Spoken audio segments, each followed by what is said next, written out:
আচ্ছা আমি সমস্যা না, আমি এখানে থাকি, আমি এখানে থাকি।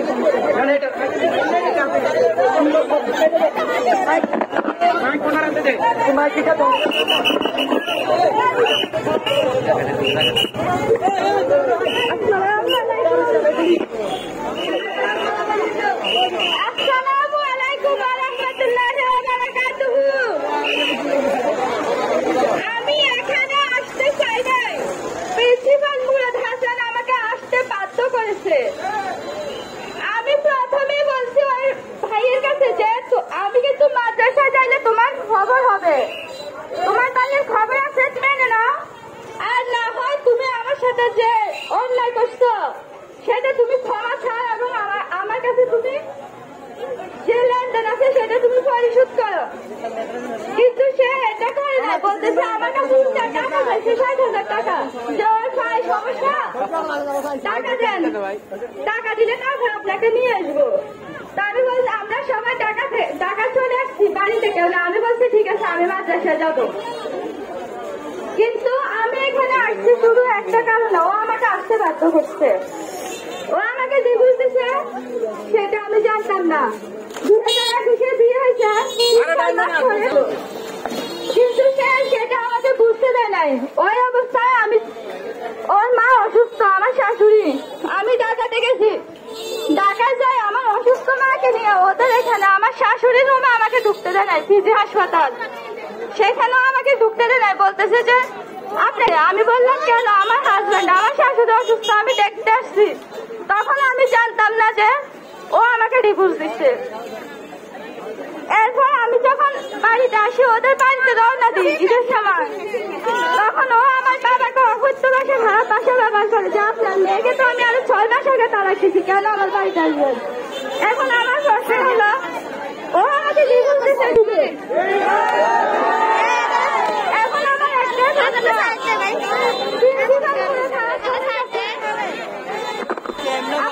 কি করবেন,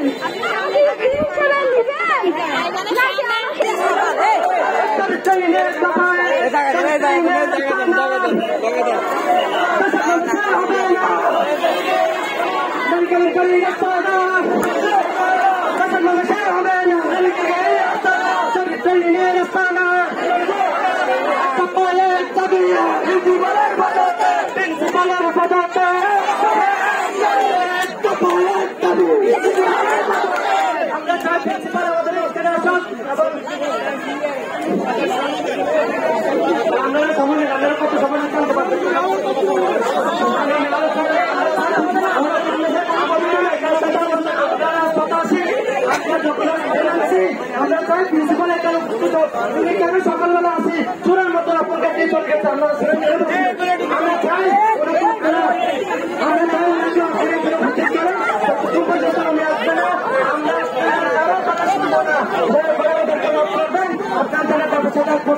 আমরা চাই প্রিন্সিপাল এখানে আসুন, যত সম্পর্কিত আসবে না আমরা চাই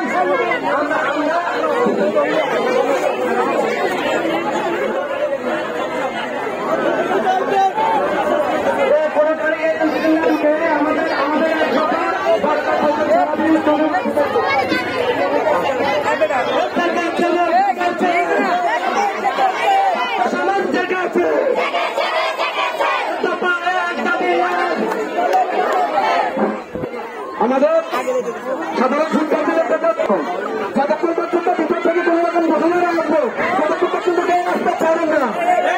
আমরা যতক্ষণ পর্যন্ত ভিতর থেকে ঘোষণা না দিব ততক্ষণ পর্যন্ত ভিতর করা যাবে না।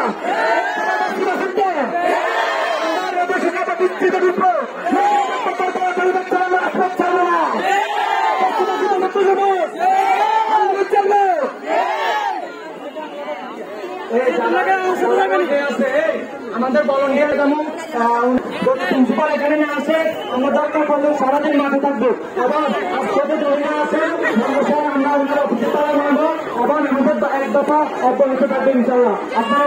আপনারা কেউ মাঠ ছাড়ে যাবেন না। এখন করেন